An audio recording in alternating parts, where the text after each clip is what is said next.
Hey, this is Mark, the ATL Now, back for part two. I am sitting here with the owner of Eat My Biscuits. We were diving into some conversation. It's so rich when you get to sit down and you get to talk to people and hear what they have to say and the things that you can learn. You were telling the audience and myself that you were from Chicago, you were in the education field. You're down here in Atlanta. You're in the restaurant business right now. If I was to sit here and ask you right now, what is your number one challenge being in the restaurant business? What would you say that is? Sustainability, revenue. Okay. Okay. Yep, Talk to just me have about that. we have these ideas in our minds of or these dreams of opening restaurants. Yes. And what a lot of small businesses lack is long money. It takes money to make money. Marketing is very, very expensive. Now I applaud myself on coming this far. I haven't done any marketing outside of social media.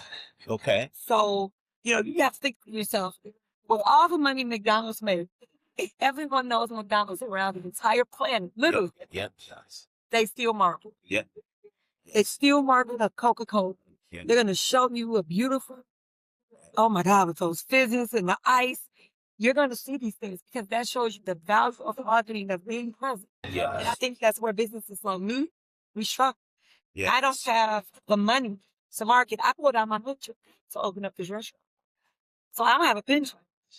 So if this fails, and I say, even if I close, I wouldn't have failed. I tried, right? Yes. Young enough, I can always find a job. I'm not concerned, about that. But by us not having money to sustain what was necessary, we don't have the money for the commercials. Even having somebody to do your social media, that's going to run you at least $800 to $1,000 a month. You're just trying to get by. Yes. Yeah. So being able to have that money just kind of market yourself appropriately. Radio having 20 commercials a month, they just gave you it's $2,500. You're trying to pay the rent or the mortgage or keep employees because whether it's 2 people coming or 200, you want to give them that same quality experience. Yeah. You can't short, especially with me, I stand on business when it comes to my food. And I do things with my food. And so I don't use imitation stuff. Okay. I use authentic. Yeah, the real stuff. Yeah. I don't have little bitty party with these whole ones. I don't just put water and grits. I'm using heavy all of these things and butter, these real butter. These things are costly. So I try to, give this to people so that they can know the difference between real quality That's right. and just having breakfast or just having lunch. Yeah. Yeah. Some of that in what you just said, I noticed, I think 30 restaurant food prices are up 30 to 40% somewhere. Well, ideally, you would want your food cost to be 30%. You would want your food cost only to be 30% of what. Okay. 30% or less. That's the goal. But in Atlanta, sometimes those margins are way bigger because they overprice them. Yep. Because they can. Yep. Because they can. No, and especially if you're in places like Buckhead or you're in places like, Midtown. First of all, they're not going to say serve you authentic catfish. Right. So, for example, I went to 6099. It's not Black Hog or anything like that. It's a nice little restaurant. And for their fish, I think it was maybe $25, and it's not even authentic fish. Whereas mine was $18. The real thing. The real thing. The real thing. So my margins aren't as high as other places. Okay. Because I do, like I said, I'm big on integrity. I'm serving what I eat. Yes, and that's it. I'm serving what I eat. That's definitely serving it the way that I would like it served. So customer service is number one. Yeah. I think one of the things that I'm hearing, there's a common thread in here. And the one thing that I like to accentuate and highlight when I'm talking to individuals is a lot of times we get caught up with the name that might be on the front of the billboard or might be on the menu.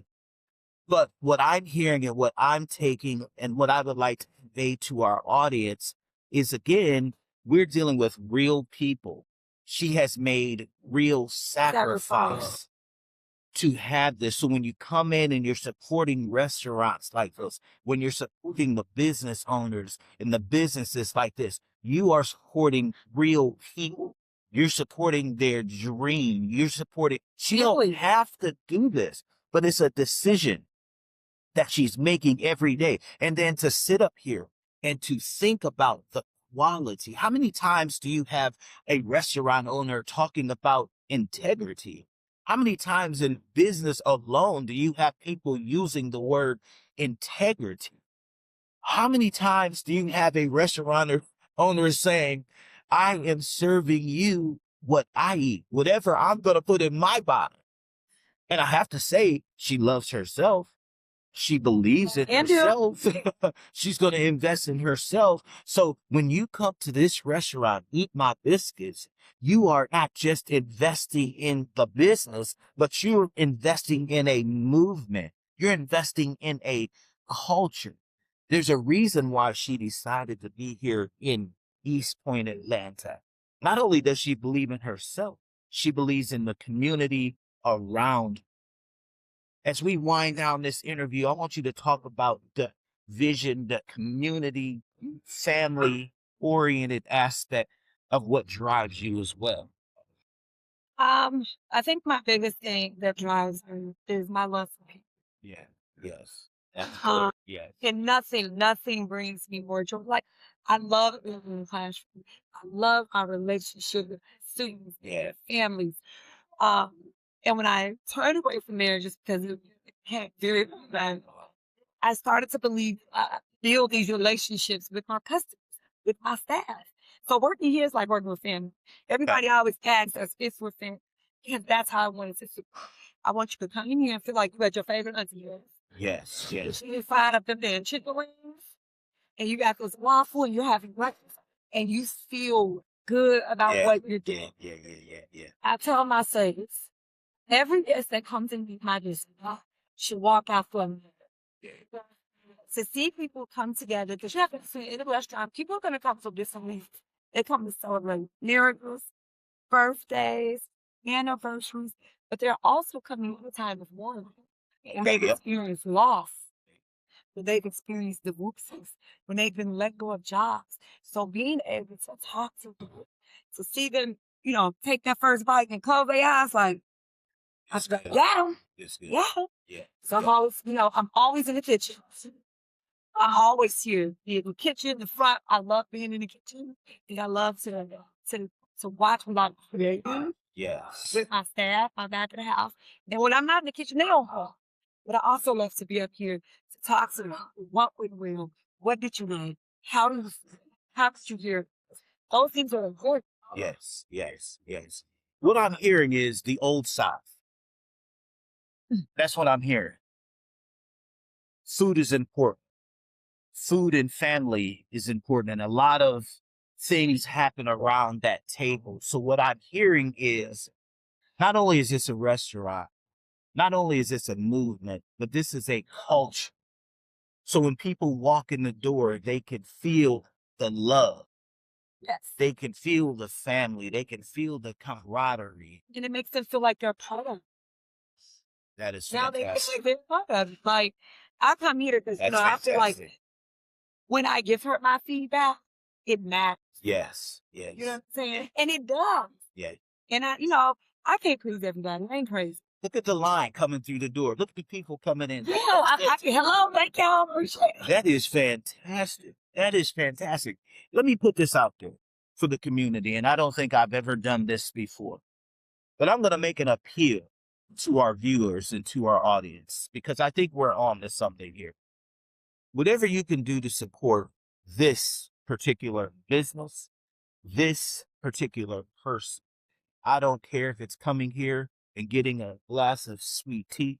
I don't care if it's making a donation just to help her fund her dream and her vision. I don't care if it's calling her up, want to become a investor in what it is that she decides to do. She has something amazing here. She has something very, very unique, something very, very, very impressive that as I go throughout Atlanta, I don't find very many praises. I do not find them. She has home here in this restaurant. So I have to say today here, being from the ATL Now, with my name being on, sitting in your presence, in your environment, this has been an absolutely fantastic, eye-opening experience for me. And whatever we could do to help promote and bring people into your fold and your family, because you have the heart of God, and I can tell that by what it is that you produce. I want to say thank you from the ATL Now. I appreciate it. I pray blessings upon blessings, God's favor, God's success. I pray that your doors are flooded with new business because of the sacrifices and the price you paid. Not when you got to Atlanta, but when you were in Chicago putting it in, sowing those seeds. I pray that that harvest comes back to you 1,000-fold today. So I just want to say thank you for the ATL. Thank you. Last words. I'm going to leave it with you since this is your show, as you told me at the beginning. So you go ahead and close out your show. Do your thing. I'm just going to shut up. I'm home. By everything you said. And you gotta risk it for a biscuit. You gotta risk it for a biscuit because these are some fabulous biscuits. I stand on 100. I do. For more information, people can follow you on social media. Follow me on social media at eat_my_biscuits. You can order online, www.eatmybiscuits.com. You can we do catering, we do private events. You name it, I got you. We can do it all. You go to eatmybiscuits.com. Follow me on Instagram, eat_my_biscuits. TikTok, eat_my_biscuits. Facebook, Eat My Biscuits, ATL. Tell a friend, and tell someone friend. Ladies and gentlemen, y'all make sure y'all get in here and eat this lady's biscuits. ATL Now, we are.